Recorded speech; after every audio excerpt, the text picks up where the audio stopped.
Mga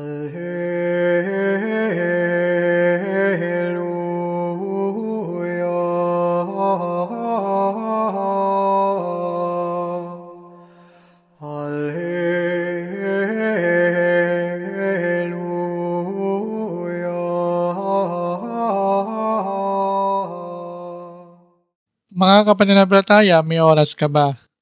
Tara, samahan ninyo kung pagnilayan ang mga salita ng Diyos.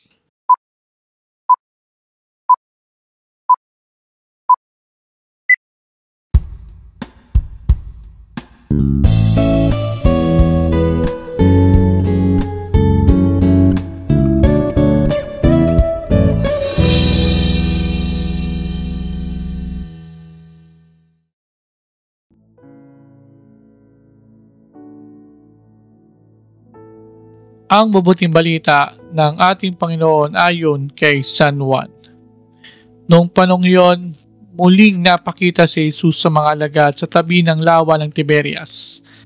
Ganito ang pangyayari. Magkakasama sina Simon Pedro, Tomas na tinaguri ang kambal, Nathaniel na taga-Cana, Galilea, ang mga anak ni Zebedeo at 2 pang alagad. Sinabi sa kanila ni Simon Pedro, "Mangingisda ako." "Sasama kami," wika nila. Umalis sila at lumulan sa bangka. Subalit walang nahuli ng gabing iyon. Nang magbubukang liwayway na, tumayo si Jesus sa pangpang, subalit hindi siya nakilala ng mga alagad. Sinabi niya, "Mga anak, meron ba kayong huli?" "Wala po," tugon nila. "Ihulog ninyo ang lambat sa gawing kanan ng bangka at makauhuli kayo," sabi ni Jesus. Inuhulog nga nila ang lambat at hindi nila ito mahila sa dami ng huli. Sinabi kay Pedro ng alagad na minamahal ni Jesus, "Ang Panginoong iyon."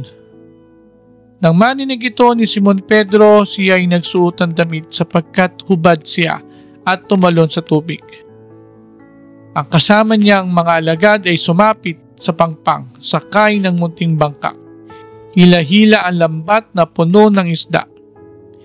Hindi sila gaanong kalayuan sa pangpang, mga 70 metro lamang. Pag-ahon nila sa pangpang ay nakakita sila roon ng mga baga na may isdang nakaihaw at ilang tinapay. "Magdala kayo rito ng ilang isdang nahuli ninyo," sabi ni Jesus. Kaya't sumampa sa bangka si Simon Pedro at hinila sa pangpang ang lambat na puno ng malalaking isda, 153 lahat. Hinina punit ang lambat, kahit gaano karami ang isda. "Halika kayo at maglumusal tayo," sabi ni Jesus. Iisa man sa mga alagad ay walang nangahas magtanong sa kanya kung sino siya, sapagkat alam nila na siya ang Panginoon. Lumapit si Jesus, kinuha ang tinapay at ibinigay sa kanila.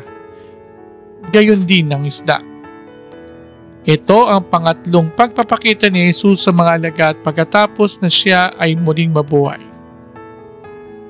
Pagkakain nila, tinanong ni Jesus si Simon Pedro, "Simon, anak ni Juan, iniibig mo ba ako ng higit kaysa mga ito?" "Opo, Panginoon, nalalaman ninyong iniibig ko kayo," tugon niya. Sinabi sa kanya ni Jesus, "Pakainin mo ang aking mga batang tupa."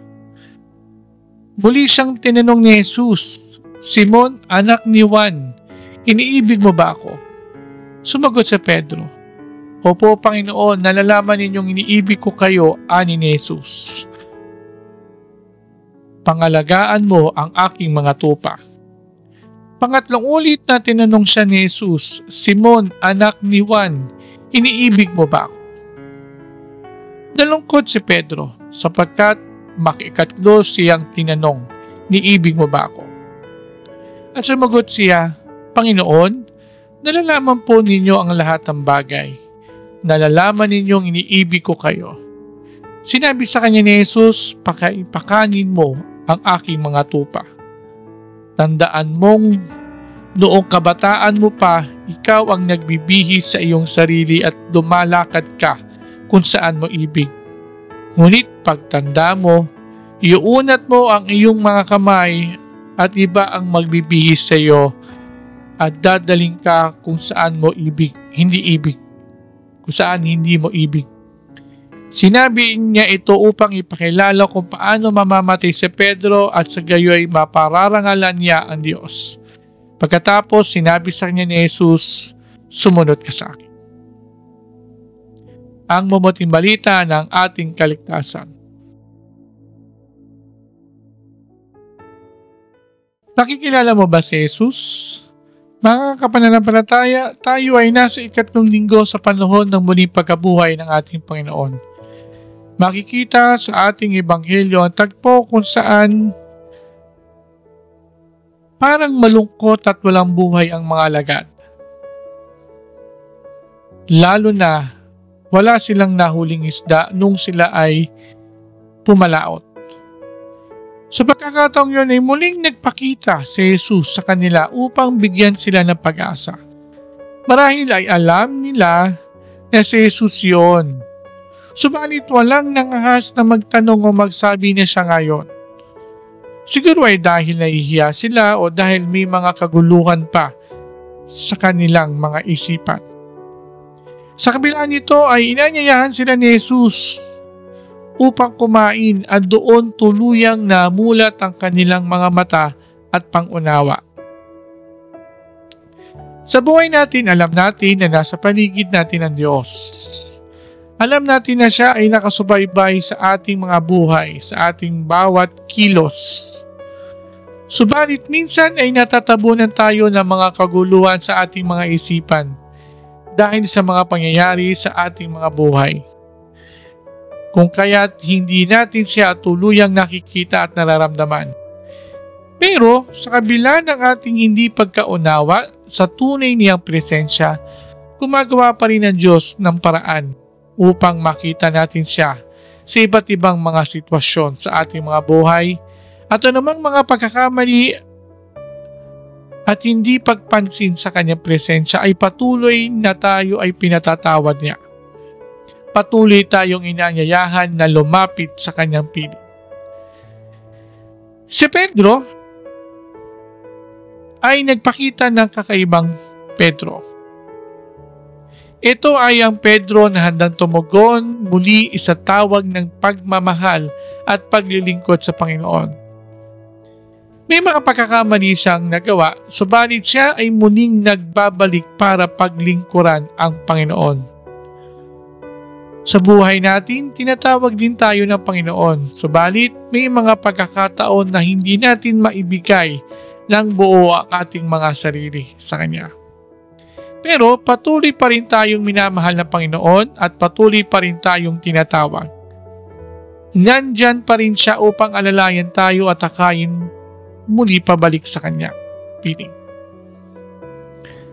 Sa pagpapatuloy natin sa ating paglalakbay sa buhay ng ating pananampalataya, hingin natin ang biyaya ng Diyos upang patuloy niya tayong subaybayan at alalayan sa mga pagkakataon na tayo ay nagiging mahina at nakalilimot sa Kanya. Samahan ninyo ko sa isang munting panalangin.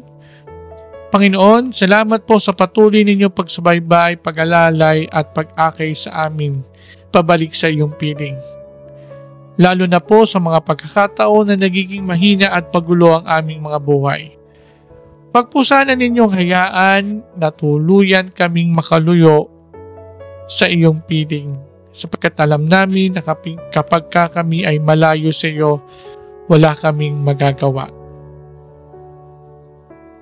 Gabayan mo po kami, Panginoon, at subaybayan at muling akayin sa iyo pabalik sa iyong piling. Amen.